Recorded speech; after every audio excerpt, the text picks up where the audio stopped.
जुहार जेमा समले समस्त एंता छन आउ आज का लेट रे ब्लॉग स्टार्ट करू छे आउ कालीर ब्लॉग माने तो देखि दियो 2 दिन हला ब्लॉग माने बहुत छोट छोट आछे कारण मोर देह बहुत खराब होचे। तो आज मंडे सोमवार उपास बैसाख मास रो स्टार्ट करी छे उपास। तो बाबू एकला लगे रांधबार अच्छे मत बिल्कुल भल लगा से आम बाबू निजे रांधुचे पानी बस देखी आसी तो भावनी ब्लॉग भी स्टार्ट कर देसी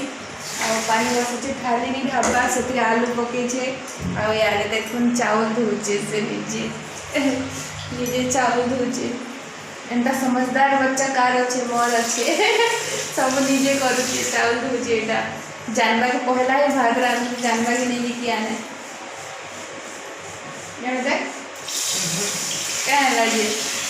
क्या लगे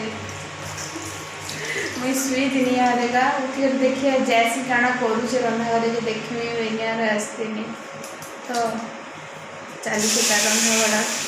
हेबा बोले आज ब्लॉग भी छोट हेबा टिके बनावा।